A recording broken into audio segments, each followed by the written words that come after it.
দেখা যায় আমাদের গৃহিণীদের কাজ করতে করতেই রান্নাঘরে অর্ধেকটা সময় চলে যায়।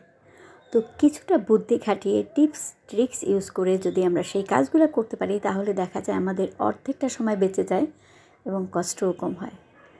তো সেই জন্যই আমি আজকে কিচেনের 4টি খুবই স্পেশাল টিপস নিয়ে আপনাদের সাথে হাজির হয়েছি।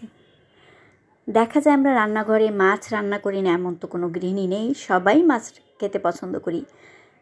কিন্তু দেখা যায় যখন আপনি মাছ ধোয়েন, পরিষ্কার করেন, তখন মাছ পরিষ্কার করার পর হাত থেকে যে একটা খুবই বাজে গন্ধ আসে, সেই গন্ধটা দেখা যায় আমরা 1000-12 সাবান দিয়ে ধুলেও দেখা যায় অনেক সময় যেতে চায় না। মানে কথার কথা, কখনো দেখা যায় আমরা গুঁড়ো সাবান দিয়ে ধুই, কখনো দেখা যায় আমরা গায়ে মাখা সাবান দিয়ে ধুই, 5-7 বার ধোবার পরও দেখা যায় গন্ধটা যেতে চায় না। মাছের গন্ধটা এতটাই বাজে, মানে মাছ যখন কোটা হয় কিংবা ধোয়া হয় তখন হাত থেকে মনে হচ্ছে পুরো শরীর থেকে একটা গন্ধ চলে আসছে। তো এখানে আমি আপনাদের একটা স্পেশাল টিপস দেব যে এখানে যদি আপনি কিছুটা পরিমাণে হোয়াইট ভিনেগার মানে সিরকা একটু হাতে নেবেন, এরপর এর মধ্যে একটু লবণ নেবেন, নিয়ে ঠিক ভালোভাবে আপনার হাতের আঙুলে ফাঁকে এপাশ ওপাশ যেখানে মানে আপনি হাত মাছ ধরেছেন কিংবা মাছ লেগেছে ধুতে গিয়ে সেখানে খুব ভালোভাবে ডলে ডলে ধুবেন, যেভাবে আপনি সাবান থেকে পরিষ্কার করেন ঠিক ভালোভাবে ধুলে মানে ডলে ডলে পরিষ্কার করলে কতক্ষণ ডলার পর যখন আপনি পরিষ্কার করবেন দেখবেন একটুও মাছের গন্ধ আপনার হাত থেকে নেই। একেবারে খুব সুন্দর একটা ফ্রেশ ঘ্রাণ আপনার হাত থেকে বের হবে। সিরকা এবং লবণ এই দুটোই আপনার হাত থেকে সেই মাছের গন্ধটা দূর করতে অনেক সাহায্য করবে। আর অনেক সময় অনেক গৃহিণীদের দেখা যায় যে বাসায় নর্মালি সিরকা থাকে না, তখন আপনি বাসায় পেস্ট তো সবারই কম বেশি থাকে, যেটা থেকে আমরা দাঁত ব্রাশ করি, সেই হালকা একটু পেস্ট আপনার হাতে নিয়ে নেবেন। হালকা একটু পেস্ট হাতে নিয়ে এর মধ্যে একটু লবণ দিয়ে এরপর খুব ভালোভাবে হাতটা ডলে নেবেন। একটু পানি দিয়ে জাস্ট খুব ভালোভাবে ডলে নেবেন। সাবান দিয়ে যেরকম আপনি হাতটা এপিট উপিট উল্টে পাল্টে ধুয়ে মানে ডলে নেন, ঠিক আঙুলের ফাঁকে ফাঁকে খুব ভালোভাবে ডলে নেবেন। এতে করে দেখা যাবে আপনার মাছের যে একটা বাজে গন্ধ সেটা তো চলে যাবেই। আপনি রান্না করলে মাছে দেখা যায় অনেক সময় হলুদ দেওয়া হয় কিংবা কোনো কিছু কাটাকুটি করলে হাত কালো হয়ে যায়, দেখতে বাজে লাগে। এই পেস্ট আর লবণের কারণে আপনার হাতে থেকে সমস্ত মাছের গন্ধ চলে যাবে, প্লাস আপনার হাতে যত কালো দাগ স্পট কিংবা একটা কালচে কালচে ভাব থাকবে সম্পূর্ণ সেটা পরিষ্কার হয়ে যাবে। আপনি দেখতেই পাচ্ছেন যখন আমি হাতটা ধুয়েছি কতটা ক্লিন মনে হচ্ছে এবং একটুও মাছের গন্ধ নেই।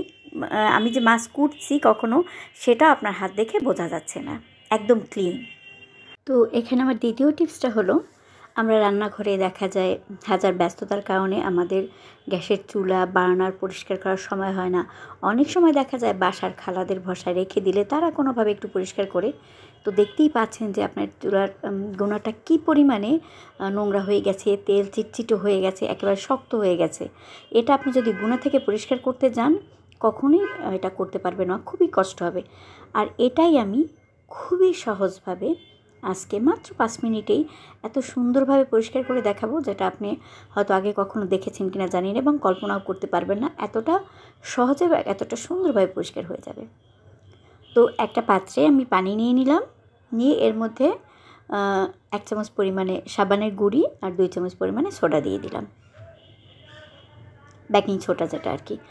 এখানে আপনার কোনো পরিমাণ নাই, আপনি যতটুকু ইচ্ছা দিয়ে দিতে পারেন। দেওয়ার পর এরপর এর মধ্যে আমি চুলার বার্নার আর চুলার সমস্ত কিছু এর মধ্যে দিয়ে দিলাম। এখানে দেখতে পাচ্ছেন চুলার বার্নারটা অনেক দিন যখন হয় তখন আপনার ভিতরে ময়লা জমার কারণে ভালোভাবে জ্বলে না, প্লাস দেখা যায় আপনার পাতিলে কালি পড়ে। তো আমি এটাও এর মধ্যে দিয়ে দেব।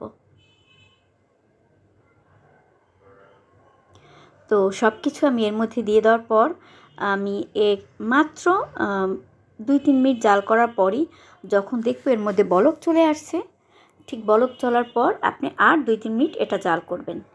আপনি দেখতেই পাচ্ছেন এই পানিটাও আপনি ঠান্ডা করে একটা পাত্রে রেখে দিতে পারবেন। মাঝে মাঝে এটা থেকে আপনি স্প্রে করেও চুলাটা খুব ভালোভাবে পরিষ্কার করতে পারবেন। তো দেখেন এখন একটা ম্যাজিক, চুলাটা মাত্র 2 মিনিট আমি জাল করার পর আপনি দেখতে পাচ্ছেন যত তেল চিটচিট ছিল, আমার ডলারও প্রয়োজন মনে হয়নি, ডলারও দরকার হয়নি, এমনিতেই উঠে চলে যাচ্ছে। দেখতে পাচ্ছেন আমি একটা চামচ থেকে মাত্র একটু ডলা দিয়েছি, এমনিই পড়ে যাচ্ছে, উঠে পড়ে যাচ্ছে। মানে যত শক্ত ময়লা ছিল আমি এর মধ্যে দিয়ে একটু 2 মিনিট বলক দিয়েছে। আমি একটু ব্যস্তর কারণে দেখা গেছে দুপুরে রান্না করতে হবে, এই কারণে আমি বেশি সময় এটা জাল দেইনি। আপনারা একটু বেশি সময় করে যদি নেন তাহলে দেখা যাবে আপনার টোটালি আপনাকে কিছুই করতে হবে না। তো দেখতেই পাচ্ছেন একবার ম্যাজিকের মতন আপনার এত শক্ত জিনিসও খুবই সহজে এমনিই উঠে চলে গেছে। তো এরপর আমি সব জিনিসগুলো এখান থেকে উঠিয়ে নিয়ে আসলাম।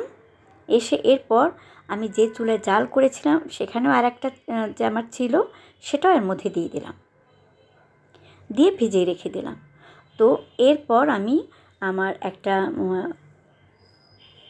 হাঁড়ি পাতিল মাজা গুঁড়া দিয়ে যখন দেখলাম যেটা একটু ঠান্ডা হয়ে গেছে, তো আপনি দেখতেই পাচ্ছেন অটোমেটিক আমার ঘষার আগেই এগুলা অর্ধেকটা পরিমাণ এমনিই উঠে গেছে, সাদা সাদা হয়ে গেছে, যেটা এতটা পরিমাণ শক্ত ছিল এবং এতটা তেল চিটচিট ছিল।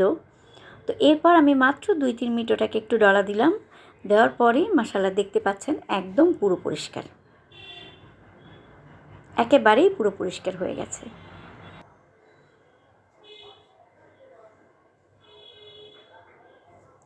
তো দেখতেই পাচ্ছেন একেবারেই পুরো পরিষ্কার, একেবারে সাদা হয়ে গেছে। তো এরপর আমি বার্নারটাও পরিষ্কার করে নিলাম, ওটাও দেখা গেছে আপনার অলরেডি আপনার চুলের মধ্যে যখন ছিল ভিতরের সমস্ত ময়লা একেবারে পরিষ্কার হয়ে গেছে। আমি জাস্ট একটু ধোয়া দিয়ে নিয়েছি, আর কিছুই না।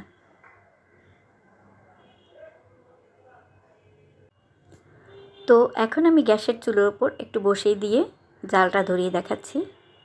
দেখতেই পাচ্ছেন আগে কীরকম ছিল আর এখন কি হয়ে গেছে, এবং মাত্র 5 মিনিট আমাকে কিছুই করতে হয়নি।